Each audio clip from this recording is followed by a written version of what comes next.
Buenas noches a todos. Les damos la bienvenida a nombre del Instituto para la Calidad de la Pontificia Universidad Católica. Gracias por su tiempo y conectarse a este masterclass.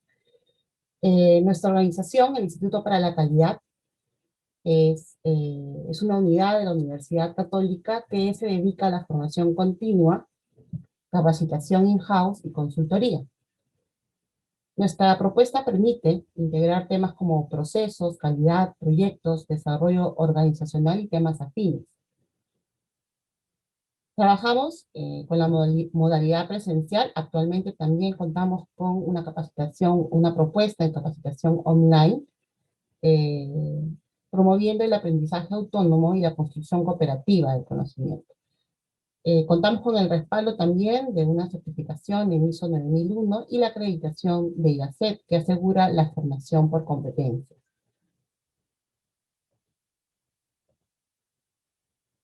Procedo a presentar a nuestro docente, a la expositora, nuestra profesora Lili Durán Ponce de León. Ella es magíster en Administración Estratégica de Negocios de la Universidad Católica, es licenciada en Administración de Empresas, especialista en Gestión de Recursos Humanos también de la Universidad Católica. Cuenta con la certificación en Metodología de Gestión del Cambio, People and Change de Astra México, es coach certificada por la ICC y en Coaching por Valores en España. Cuenta con la certificación en Coaching Profesional y es consultora en cultura organizacional, liderazgo, mentoring y coaching en diferentes sectores y más de 18 años de experiencia en dirección de recursos humanos. Es docente también en materias relacionadas a recursos humanos y coaching. Bien, profesora, le doy la bienvenida y el agradecimiento, y solamente antes de pasarla y dejarlo ya con el inicio de este masterclass de Soft Skill, Impactos en la Organización del siglo XXI, es pedirle por favor a los participantes que mantengan sus micrófonos apagados. Al finalizar, realizaremos una rueda de preguntas que podrán realizar a través del chat que está habilitado. Gracias. Bueno, bienvenidos, buenas noches. Mi nombre es Lili Durán, tengo entendido que ya me presentaron. Un pequeño resumen que quiero hacer es que cómo llego yo a estos conceptos de habilidades blandas. En realidad empiezo con estos conceptos de hace mucho tiempo atrás. Yo vengo de tener una experiencia de 18 años en áreas de recursos humanos, pasando por todos los niveles jerárquicos, y de una u otra manera, después de ese espacio, hace 7 años que estoy del otro lado, con la mirada de consultora. Y cuando empecé con el mundo de la consultoría, la posibilidad de el entrenamiento en habilidades blandas o de liderazgo para las empresas era algo que yo consideraba que no era muy factible, porque a mi forma de ver, digamos, entendía que era un tema que la gente podía entenderlo y la práctica los hacía maestros.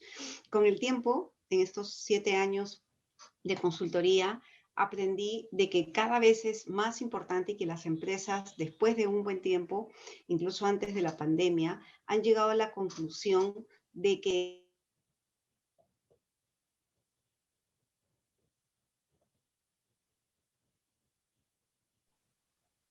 alguien me silenció. ¿Me Perdón, escucha? perdón. Sí, sí la escuchamos. Ok, porque alguien me silenció. Ok, gracias. Las empresas llegaron a la conclusión, y cada vez más las conversaciones eran muy comunes, sobre todo con las áreas de recursos humanos cuando hablábamos de programas de entrenamiento, que si bien es cierto tenían líderes muy capaces, había algo que faltaba, y era cómo podemos hacer que los líderes hagan que los equipos logren los resultados, ¿no?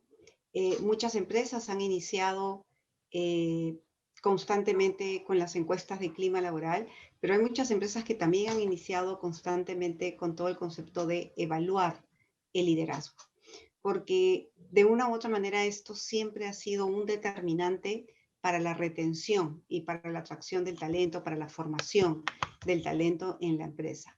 Y cuando hablamos de liderazgo, no estamos hablando de liderar equipos de trabajo. Cuando hablamos de liderazgo, siempre hablamos de 3 niveles de liderazgo. ¿De acuerdo? El liderazgo a nivel individual, que básicamente es el autoliderazgo, es cómo lidero yo mi vida. Luego está el liderazgo de grupos y luego está el liderazgo organizacional.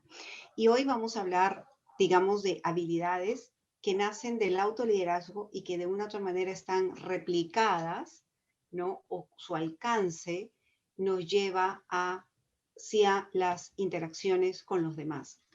Este espacio tiene como finalidad dar una pequeña introducción de la importancia de las soft skills en este siglo, ¿no? Y sobre todo en esta pandemia que nos ha traído aún más retos. Y no solamente porque estemos liderando un equipo, sino porque desde el punto de vista del liderazgo es la capacidad de influencia que podemos tener en nuestras interacciones. Cuando hablamos de liderazgo, nos vamos a dar cuenta que hay comunicaciones transversales, ¿no es cierto? Como la comunicación, como el trabajo en equipo, como la coordinación de reuniones efectivas, como el feedback, como recibir, como dar feedback, como la gestión de nuestro tiempo, como la capacidad de delegación. Entonces, hoy vamos a ver 4 puntos importantes, algunos datos que nos permitan entender la importancia de las soft skills hoy por hoy. Vamos a hablar un poco de lo que es la diferencia entre mentalidad fija y mentalidad de crecimiento. Vamos a hablar lo que nos dijo Harvard en el 2019 con respecto a cuáles son las habilidades blandas más demandadas. Y vamos a hablar diferentes definiciones, importancias y beneficios de algunos expertos en determinadas universidades los últimos años con respecto a estas soft skills. ¿De acuerdo? Y esta es una frase con la que a mí me gusta iniciar muchas veces todo lo que tiene que ver coaching, todo lo que tiene que ver gestión del cambio, todo lo que tiene que ver incluso con cultura y clima. Y Stephen Covey, el famoso autor de los 7 hábitos de la gente altamente efectiva, dice, para tener es necesario primero hacer. Y para hacer, es decir, para la acción, es necesario primero ser.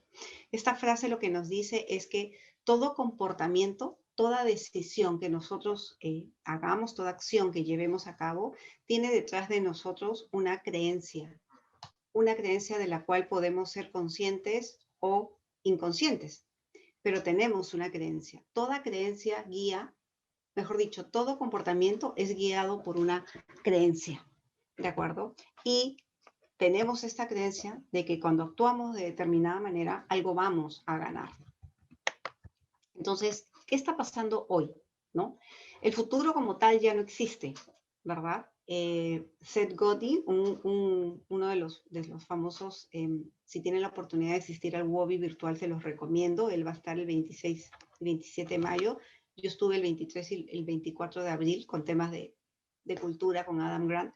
Si pueden entrar a WOBI, los precios están asequibles y vale la pena pasarnos 4 horas durante 2 días escuchando realmente estos grandes referentes del mundo empresarial el día de hoy.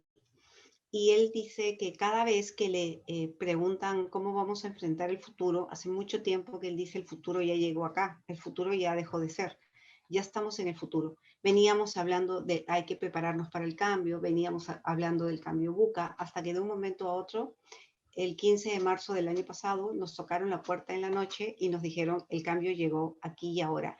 Y no fue solamente un cambio desde una mirada individual, fue un cambio a nivel global.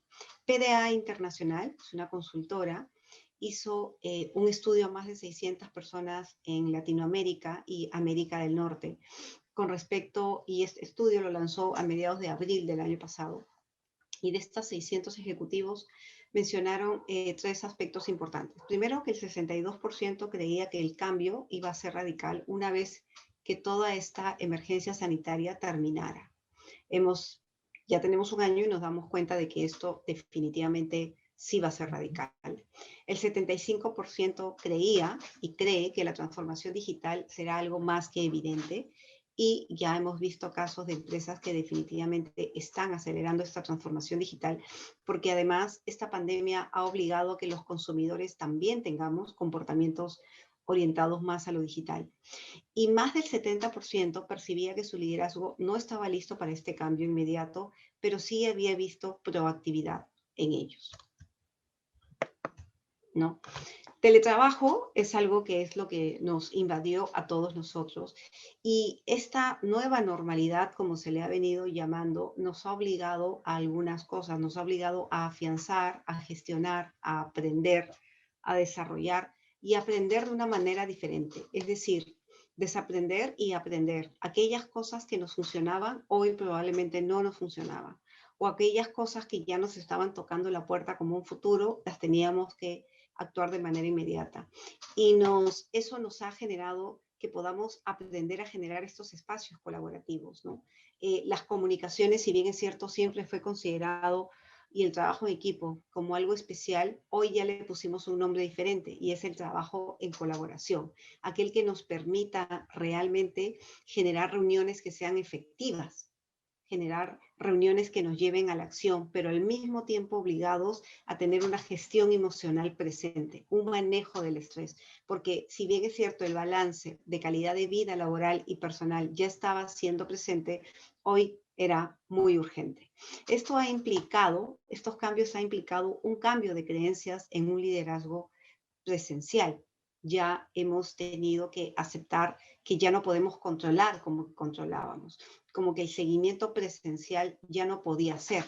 Teníamos que pasar del control a la confianza, ¿no? De trabajar bajo la supervisión presencial a empezar a trabajar realmente por objetivos, que es lo que funciona. Y sobre todo, teníamos que trabajar mucho en una autogestión, ¿no?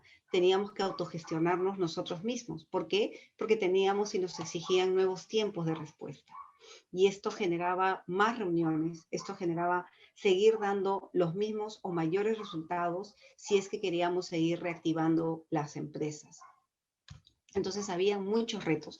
Ya no se trataba solamente del conocimiento técnico, del conocimiento teórico, sino se trataba de el conocimiento de mis actitudes, mis cambios de creencia con respecto a cuál es la nueva manera de hacer las cosas.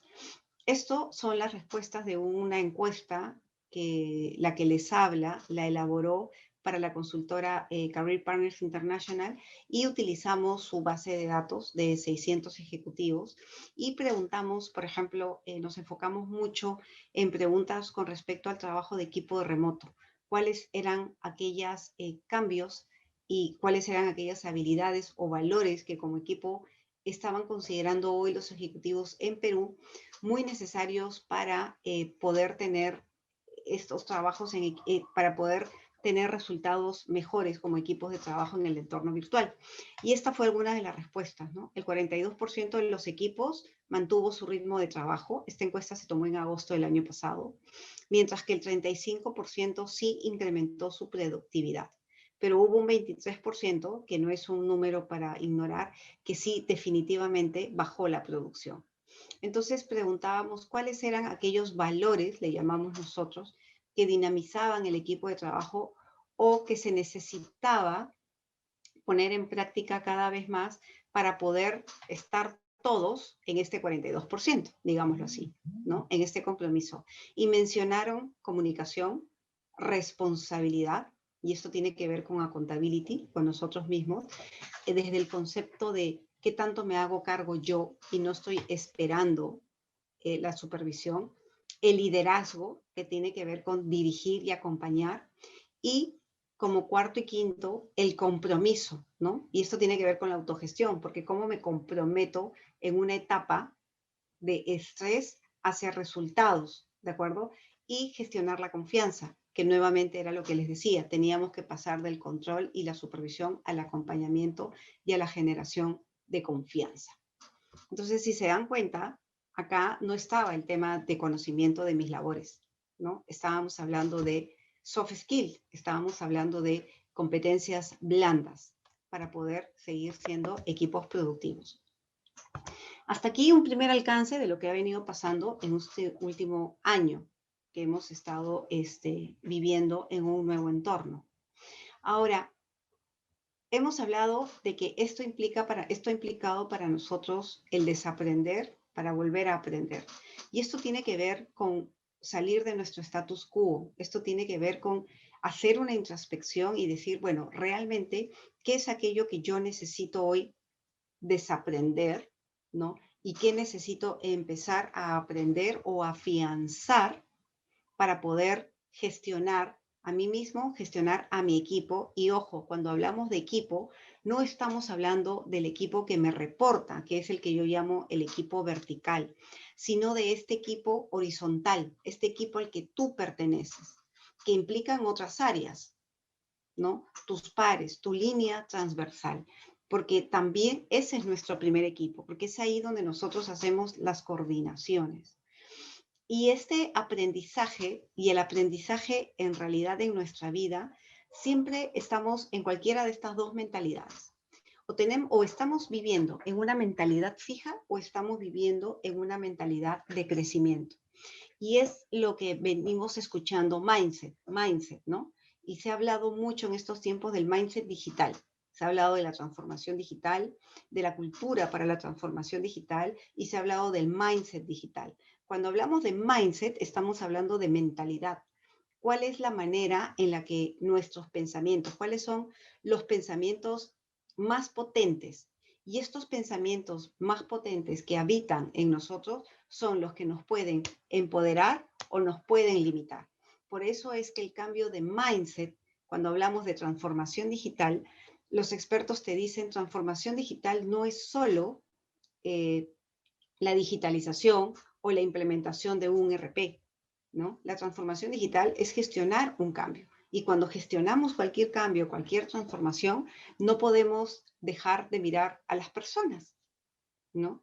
Porque de nada nos sirve a nosotros tener el gran proceso de digitalización o un gran ERP o nuevos sistemas, de tal manera que la persona que lo esté utilizando no solamente lo tome como una función más de reporte, sino que realmente su mindset, su mentalidad esté orientada a todo este sistema que yo tengo a mi disposición, qué información o cómo me puede servir para poder generar mejor toma de decisiones de la empresa. Eso es tener un mindset digital.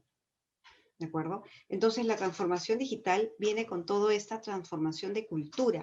Y cuando hablamos de transformación de cultura, hablamos de cambio de valores, cambio de supuestos, cambios de creencias en la organización. Por lo tanto, estamos hablando de una personalidad, de nuestros pensamientos, de nuestra forma de comportarlos. Porque lo que decíamos es, todo comportamiento que tenemos, toda acción que nosotros llevamos a cabo, está precedido por una creencia. Entonces, ¿cuáles son aquellas características, según Harvard, que nos habla de la mentalidad fija y mentalidad de crecimiento? Y aquí los voy a dejar un segundo después de leerlo para que realmente ustedes puedan ver con cuál de estos se identifican más, ¿no? Generalmente el ejercicio aquí es de estas 10 que ves acá, elige 3. ¿Cuáles son aquellas 3 con las que más te identificas? Por ejemplo, la mentalidad fija con respecto al crecimiento piensa que el talento y la inteligencia son estáticos, es decir, esto es puro conocimiento. En cambio, la mentalidad de crecimiento sí está convencida de que si yo necesito una habilidad, yo la puedo desarrollar. Es una mentalidad que me empodera, es una mentalidad que no me quedo en el lamento, es una mentalidad que no está en el pasado, es una mentalidad que es más fácil generar accountability porque no me quedo en la culpa, no me quedo esperando que algo pase afuera para que me gatille. La mentalidad de crecimiento nos ayuda a ver oportunidades de aprendizaje y desafíos en el fracaso, mientras que una mentalidad fija va a evitar los desafíos, es decir, va a evitar hasta los conflictos porque es una muestra de debilidad, ¿no? Es cada vez que tengo un desafío, puedo tener un temor, no hay problema con eso, pero el tema es o los evito o los asumo. Generalmente las personas que tienden a evitar los desafíos o que les es difícil ver la oportunidad en un fracaso es porque, según Daniel Goleman, nos dice que las personas con un buen nivel de autoconocimiento se incomodan menos ante los cambios y ante los desafíos, aún ante las pérdidas. ¿Por qué? Porque el autoconocimiento implica que yo sepa cuáles son mis fortalezas, cuáles son mis oportunidades de mejora y por lo tanto cuáles son los recursos con los que cuento para poder hacer frente a este desafío. De ahí viene la reinvención de la que tanto estamos hablando. Oye, nos tenemos que reinventar, ¿no? La reacción ante la crítica. Una persona con mentalidad fija le va a doler la crítica. Va a ser difícil que esté abierta a un feedback. mientras que la mentalidad de crecimiento va a buscar y va a aprender de la crítica constructiva. Es decir, va a saber diferenciar qué crítica tomo y qué crítica no tomo. ¿De acuerdo? La mentalidad fija también tiene que ver, es curioso, ¿no? Con cómo nos comportamos ante el éxito ajeno, porque yo puedo ver, me puedo sentir intimidado algunas veces por algunas personas que considero que tienen mayor éxito que yo, pero también puedo sentirlas como una amenaza. Voy a vivir en comparación de comparación. En cambio, voy a ver desde la mentalidad de crecimiento, me voy a rodear de personas que me inspiren. Estas personas que considero que han ganado más experiencia que yo o que pueden ser mejores que yo en algo, ese es el grupo del que yo me voy a querer rodear, porque no van a generar en mí una amenaza, sino una sensación de inspiración y de ejemplo. Es decir, me pueden sumar.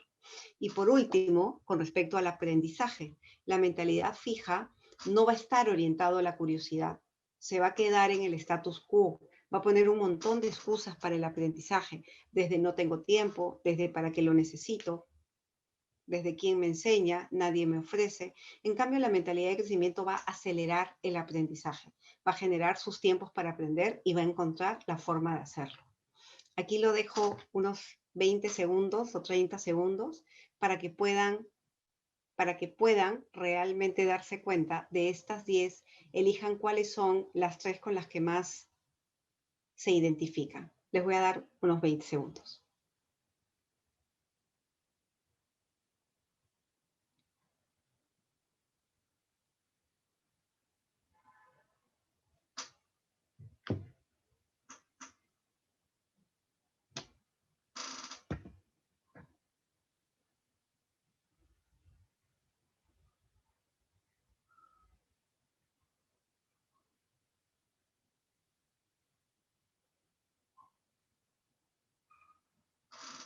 Listo. ¿Por qué la importancia de las habilidades blandas? Y aquí hay dos conceptos que encontré hace tiempo y desde ahí los tengo muy grabados. Y básicamente tienen que ver con dos personas que dirigen educaciones, institutos educativos, ¿no? Como escuelas de posgrado y universidades. En España, por ejemplo, el decano del Instituto de Empresa, que es bastante conocido en España y que hoy les cuento que están teniendo cursos de Design Thinking gratis, pueden acceder. Dicen, en el 2012 dijeron, el 85% de una persona depende de nuevas habilidades y capacidades como la comunicación, el trabajo en equipo, el pensamiento crítico, y solo el 15% de ese éxito se debe al conocimiento y la experiencia, ¿no? Hace mucho tiempo que en redes estamos viendo, fue muy viral este, este reading, esta lectura, este artículo de Google que decía que Google no se fijaba cuando contrataba ejecutivos, no se fijaba de qué universidad venía, ¿no? Sino de otro tipo de habilidades, ¿no? Proactividad, de responsabilidad, de innovación y una serie de cosas más.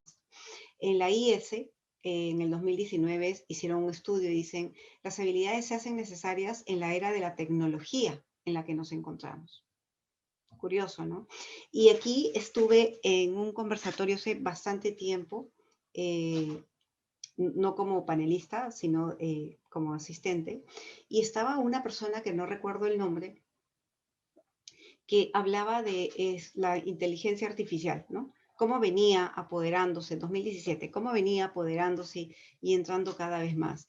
Y él hablaba de estas diferentes tecnologías, creo que es el Learning Machine, no estoy segura cuál, que es que esta aprende, o sea, aprende por sí sola, ¿no? Ya no es esta tecnología que el ser humano programa, sino que realmente está programada de tal manera que genera propios aprendizajes. Y él ponía ejemplos y decía, ¿no? Hay tecnologías que hoy por hoy a los médicos les sirven mucho, porque, claro, pueden meter 200 o 300 libros, ¿no? De medicina, ¿no? Y poder sacar y decir, si yo tengo hoy 49 años y me puede hacer un estudio total, una máquina con determinada inteligencia artificial y me puede decir realmente qué enfermedades puedo tener de aquí a 5 o 10 años, ¿no? Entonces él ponía un ejemplo, que era algo que el médico hoy no te puede predecir, pero él tenía un ejemplo y decía, imagínate llegar, ¿no? Imagínate llegar a una clínica, que pases por una máquina que ya casi estamos así con esto de la desinfección, pongas una monedita y te salga un ticket, ¿no? Usted se va a morir en 10 años, ¿no? O usted tiene cáncer, ¿no? Usted tiene este tipo de cáncer, ¿no? Entonces, imagínate darte una noticia. Claro, la máquina va a asegurar que la información sea acertada, pero nunca va a poder reemplazar el contacto humano. Y eso es hoy lo que nos pasa, por ejemplo, con los call centers, ¿no? Cada vez que yo llamo a un call center, tengo que esperar, tengo que escuchar esta voz totalmente robotizada, que tengo que decir sí, no, ahora, ¿no? O sea, y tienes que esperar todo un tiempo para poder entrar con una o dos personas hasta que por fin encuentro la persona que realmente me pueda generar esta empatía que necesitamos, ¿no? Entonces, si bien es cierto, la tecnología está muy presente, y tenemos que desarrollar competencias tecnológicas, independientemente en qué área estemos, las habilidades se hacen más necesarias, ¿no? La IS nos dice que son muchas las máquinas que están cubriendo puestos de trabajo que antes realizaban los seres humanos, porque obviamente se busca valor añadido, pero jamás, jamás, jamás van a poder cubrir estas habilidades personales blandas como la conexión con el ser humano, como la empatía, como la escucha, como la comprensión, que sobre todo en tiempos como hoy ha quedado demostrado que lo necesitamos muchísimo, ¿no? Un estudio de Harvard en el 2019 mencionó estas son las 8 habilidades blandas más demandadas, ¿no? La capacidad de organización que tenemos, la facilidad para trabajar en equipo, que hoy por hoy hablamos de estos espacios de colaboración. Accountability es qué tan dispuesto estoy a cumplir con los compromisos, la iniciativa, la sociabilidad, el pensamiento crítico, la adaptabilidad al cambio, que hoy creo que ha pasado a ser primer puesto en los últimos artículos, y la comunicación. Y aquí en comunicación hay algo que quiero dejar como un concepto que nosotros siempre mencionamos en cualquier taller de comunicación que hagamos, y tiene que ver con que comunicación tiene este concepto de la capacidad que tenemos de generar estos espacios de coordinaciones efectivas, estos espacios de conversaciones efectivas, donde la conversación efectiva se diferencia de la tóxica por dos aspectos. Primero, sí son productivas y evitamos, y son productivas porque generamos acuerdos y honramos los compromisos y evitamos esta reunionitis, ¿no? Reunionitis, reunionitis, reunionitis, ¿no? Que a veces tenemos que estar en reuniones una y otra vez por el mismo tema, porque no se quedó claro, porque se asumió, porque se interpretó, porque nadie tomó nota, por qué sé yo. Y lo otro que lo hace efectivo es el bienestar emocional, ¿no? No podemos poner los resultados por encima del bienestar emocional y no podemos poner el bienestar emocional por encima del resultado. De hecho, tenemos que tener los dos aspectos presentes cuando tenemos estos espacios de conversaciones difíciles, manejar las diferencias, ¿no? El famoso feedback. Y este es otro cambio de mente, ¿no?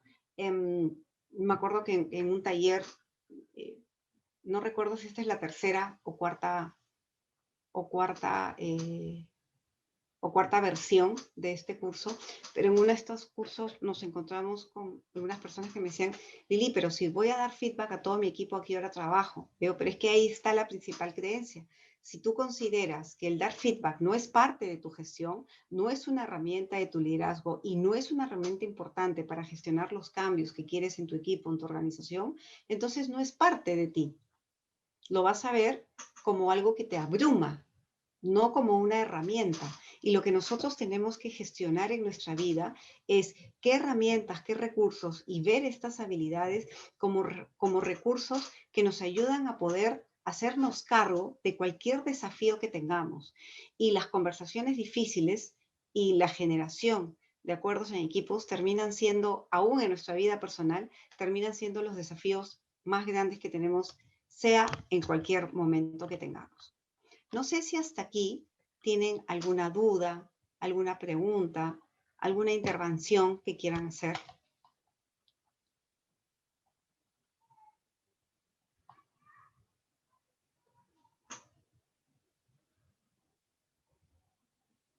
¿Alguna duda, alguna pregunta?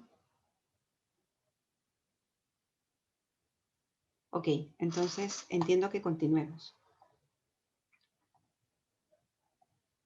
¿no? Ustedes dirán, ¿por qué hay tantos datos? Pero es que realmente yo creo que todo se basa en datos, ¿no? Lo fáctico es muy importante.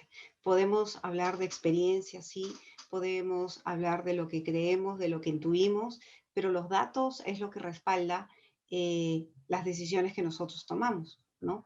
Entonces, por ejemplo, en el 2019 la IS hizo esta fuente, ¿no? Acerca del futuro del empleo. La IS viene hablando desde el 2015 acerca del futuro del trabajo, el futuro del empleo, ¿no? Y ellos mencionan que había una brecha en España, que yo no creo que sea muy diferente al resto del mundo, una brecha de capacidades con respecto a la educación superior. Y dice, por ejemplo, en cuanto a las capacidades más conocidas, comunicación, trabajo de equipo y ejecución, es decir, llevar a la acción de manera impecable, ¿no? El 100% de las empresas que encuestaron consideraron importante la capacidad de trabajar en equipo, ¿no es cierto? Sin embargo, este es lo que las empresas consideran importante. Y miren solo lo que encuentran.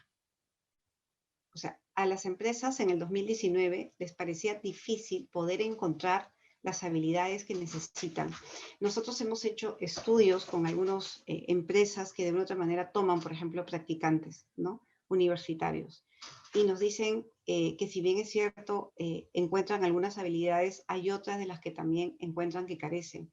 Yo me acuerdo que cuando yo estudié en la universidad hace mucho tiempo, la carrera de administración, que era como se llamaba en esa época, el concepto de manejo del estrés, de inteligencia emocional, de gestión del cambio, de innovación sí, pero no se veía tan fuerte como ahora, ¿no? Entonces no sabíamos. Y yo vengo de una generación donde tuvimos que aprender a modular nuestras interacciones, a modular la manera que lo hacíamos. Entonces, digamos que todas nuestras habilidades venían de la genética, de la personalidad, de la cultura, de la familia de la que veníamos, ¿no? Hoy, por ejemplo, con toda esta globalización, desde hace mucho tiempo tenemos que aprender a trabajar y a poder negociar incluso con personas de otros países, cuando tenemos equipos diversos, ¿no? Cuando trabajamos en redes, ¿no?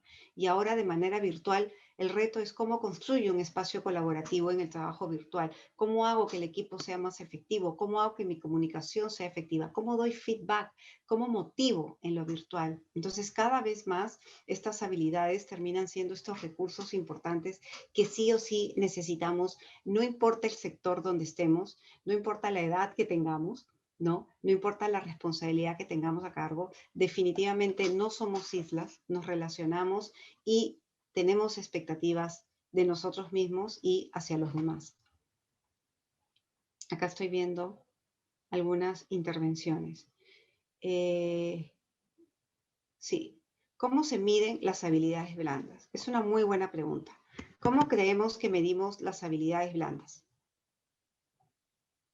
Todo se mide por comportamientos, ¿de acuerdo? Por ejemplo, ¿cómo sé yo si tú quieres contratar a alguien, ¿no? Y dices, necesito contratar a una asistente o una secretaria para un bufete de abogados y obviamente una de sus funciones va a ser redactar los informes. Entonces necesitamos que la redacción y la ortografía de estos informes realmente sea impecable, ¿no? De hecho, eso me pasó a mí cuando trabajaba en una empresa y el área legal era una empresa, si bien es cierto, se movía con la ley 728, pero era una empresa estatal. Y, y el gerente legal me decía, Lili, tú no sabes la cantidad de tiempo que yo paso revisando y corrigiendo faltas o de reacciones a los informes, porque nosotros hacemos muchos informes. Entonces, realmente necesito que cualquier abogado junior que nosotros contratemos tiene que manejar una ortografía impecable. Ni siquiera era una buena ortografía. Su palabra era una ortografía impecable. Y empezamos a dar incluso capacitaciones en temas de redacción y ortografía, y estábamos hablando de profesionales. Entonces, ¿cómo nos dábamos cuenta? ¿Cómo nos dábamos cuenta que la persona que contratábamos tenía esa competencia? Y es lo mismo con el inglés, con una prueba, con un examen, con algo que me diga que supiera. A ver, prepárame un informe de este tipo. Y ese es el mensaje que quiero que digas, ¿no? Por último, ¿hablas inglés? Ok, tengamos una conversación en inglés para ver si dominas la fluidez que necesito que domines, ¿no es cierto? Lo mismo pasa con las habilidades. Si yo quiero a una persona que tenga dinamismo y energía, voy a medir, definitivamente voy a medir su comportamiento. Para eso existe hoy comportamientos. Es cuál es la medida, y esto tiene que ver con medición de competencias y evaluación de competencias, ¿no? ¿Cómo sé yo, ¿no?, que realmente trabajo en equipo? Hay comportamientos específicos que las empresas te van a decir, trabajar en equipo es este comportamiento. Y eso pasa porque muchas veces, y es parte de una cultura fuerte organizacional, cuando los valores están aterrizados en comportamientos y estos comportamientos son compartidos, ¿no? Es la misma definición. Entonces, claro, cuando tienes dos personas de un mismo equipo, que una te dice, yo sí tenemos una buena comunicación, y tú ves al equipo y te dice, no, tu comunicación no es buena, es, ok, ¿cuál es el concepto que en este equipo, en nuestra organización, tiene para delimitar lo que es una buena comunicación? Entonces, primero se definen en los comportamientos y segundo, se evalúa a través de un feedback. Veo por acá otra, las habilidades blandas pueden ser desarrolladas y aprendidas por cualquier persona o hay cierto límite. ¿De qué depende de que uno pueda adquirirla o desarrollarla? Cuando vimos el tema de mentalidad fija y mentalidad de crecimiento, ok, la mentalidad de crecimiento te dice que todo puede ser aprendido. Unos tenemos diferentes maneras de aprender, ¿de acuerdo? Hay personas que ya de por sí tienen una inteligencia emocional desarrollada impresionantemente, porque además vienen de una cultura familiar que los ayuda. Hay otras personas que no, que les es más difícil, pero no quiere decir que no la puedan cultivar. Y esto depende primero de una autoconciencia. Toda mejora empieza por un autoconocimiento, viene de una autoconciencia. ¿De acuerdo? Y de esa autoconciencia dices, ok, esto es lo que quiero conseguir, ¿qué es lo que no estoy logrando con mi comunicación? ¿Qué es lo que no estoy logrando con el trabajo en equipo? ¿Qué es lo que quiero lograr? Trazamos un camino y empezamos a ver qué acciones puedo empezar a hacer para poder generar esos resultados. Y obviamente la capacitación a través de la lectura, de gurús y de determinados conceptos que son básicos van a ayudar muchísimo.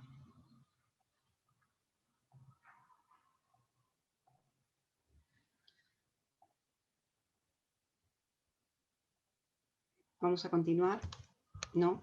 Y justamente para terminar ya, y esta pregunta lo cierra bastante bien, yo los invito a que hagan este ejercicio. Esta es la famosa ventana de Johari. Nosotros no sabemos dónde podemos llegar si no, o no nos es fácil delimitar a dónde queremos llegar si no sabemos dónde estamos, ¿no es cierto? Entonces todo proceso de mejora empieza con un autoconocimiento. Y haz este ejercicio. Pregúntale a 5 o 7 personas, no menos, 5 o 7 personas que te conozcan bien, ya sea en el ámbito laboral o en el ámbito personal, ¿no? Y pregúntale que te digan 3 fortalezas. ¿Cuáles son las 3 cosas que consideran que tú haces bien? Y lo otro es también pregúntale cuáles son aquellas 3 cosas que realmente no haces bien o incluso no toleran de ti, ¿no?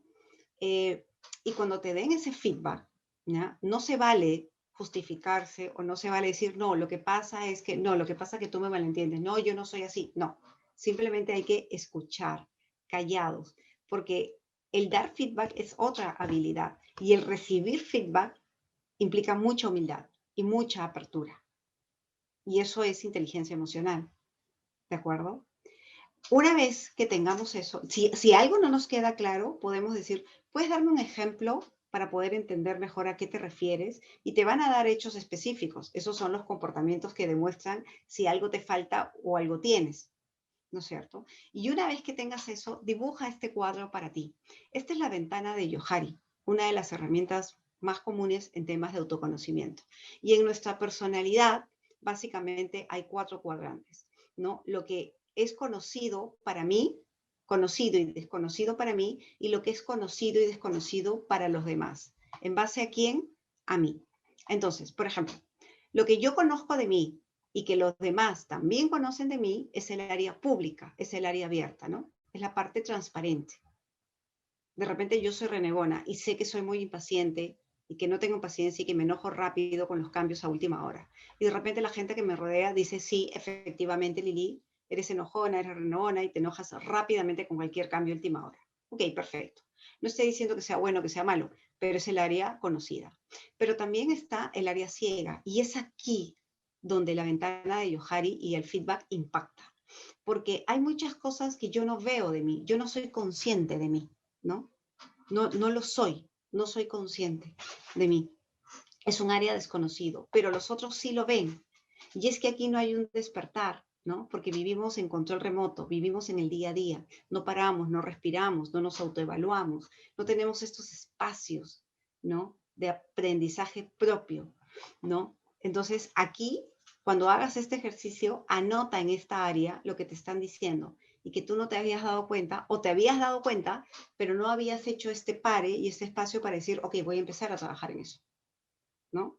Y lo otro son estas áreas que es conocido para ti, pero es desconocido para los demás. Y este es un área, se dice escondido, pero es un área privada, porque cada uno de nosotros tiene un área privada y es nuestra área, lo que nadie conoce. Y cuarto, hay un área que es desconocido para todos, ¿no? La parte muy subconsciente. Ni yo me doy cuenta, ni ellos se dan cuenta. Y claro, esta es una parte que ya poco a poco, con el desarrollo, va terminando siendo abierto, ¿no? Pero aquí es donde el autoconocimiento en el primer nivel llega, en esta zona ciega. ¿De acuerdo? Entonces, un poco para retomar, básicamente, ¿cuáles son las conclusiones? Quiero contestar. En la evaluación por competencia se ve diferencias entre lo que yo conozco y lo que los demás conocen o desconocen. En la evaluación de competencias, querida Soledad, simplemente es la competencia te dice, este es el comportamiento que debes tener, comportamientos en diferentes niveles, niveles aptos, niveles no aptos, y la gente va a decir en qué comportamiento te ubica a ti, y tú haces una autoevaluación de en cuál te ubicas. Ahí puedes encontrar un gap, y muchas veces puede haber un gap donde tú dices, yo me autoevalúo mejor de lo que los demás me autoevalúan, puede ver que los demás me autoevalúan mejor de lo que yo me veo a mí misma, o simplemente puedo estar tas con tas. Eso implica un autoconocimiento. Conclusiones para esto. Una de las cosas que trabajamos mucho en habilidades blandas es el autoconocimiento. ¿Cuáles son aquellas habilidades blandas que nosotros necesitamos para mejorar nuestras interacciones? Todo tiene que ver para mejorar nuestras interacciones y mejorar nuestros resultados en equipo. Hay muchos retos a los que nos estamos enfrentando. Autogestión es lo primero en momentos de cambios. Mi gestión del estrés, mi gestión emocional, mis rutas de vida, hacia dónde quiero llegar, qué planes tengo. La capacidad de aprendizaje implica también cuando tengo esta capacidad de poder fijar objetivos y poder alcanzarlos. Las habilidades blandas terminan siendo herramientas que nos ayudan a alcanzar nuestros propios objetivos. Hasta aquí este pequeño resumen de lo importante que es esto siempre, en esta etapa más probablemente, porque creo que el mundo es más consciente, pero que siempre han sido necesarias. Bien, muchas gracias, profesora Durán, por su exposición. No sé si, bueno, todavía el chat está abierto, pero igual agradecerles a todos por su participación, agradecer nuevamente a la profesora Durán. Y no sé si, profesor, usted me podría ayudar eh, compartiendo el último slide de la presentación. O, Sí, claro. ¿sí? Bueno, invitarlos a todos a participar del curso de habilidades blandas. Este curso lo dicta el Instituto para la Calidad y estaría programado para iniciar este 22 de mayo. Igual a todos los participantes que sean, y a todos los inscritos que no han podido participar, igual se les va a compartir la información detallada para que puedan acceder al curso. De habilidades blandas y un siguiente curso también de liderar equipos de alto rendimiento, que estaría programado para el 24 de julio. Igual aquí están los datos de contacto de las asesoras a cargo. Y bueno, agradecerles a todos por su participación. Nuevamente, profesora, gracias por su tiempo y esta valiosa exposición. Y invitarlos para nuestros siguientes masterclass que organizaremos más adelante. Muchas gracias a todos. Esta es una nueva oportunidad. Profesora, una consultita, por favor. Bueno, Mencionó usted, sí, Elizabeth, solamente al inicio usted mencionó y también en el transcurso de, a ver, de que usted había participado en un, nos recomendaba, creo que algo de un evento que había participado. Wobby. Ahorita les acabo de enviar para todos, ahorita te respondo, Elizabeth, gracias. Ahorita les acabo de enviar en el chat una lectura que es Great Literature Starts with Great Awareness, ¿no? Es una lectura de Harvard. De hecho, nosotros utilizamos mucho del material de Harvard y de Stephen Covey y de coaching en este curso. Ahí les estoy enviando uno que habla de que el liderazgo empieza mucho con la toma de conciencia. Y este evento que me preguntas es Wobby. Wobby es un evento que tiene años haciéndose y ahora es digital y tienen excelentes expositores. Se los recomiendo. Ahí te escribí, Elizabeth, el nombre, W-O-B-I. ¿Lo puedes leer? Sí, sí, sí. Asimismo también mencionaste que estaban dando del Design Thinking gratis. ¿Perdón? Mencionaste del... Sí, el Instituto Español, IEP, que es el Instituto... Dame un segundo el nombre, siempre me olvido el nombre.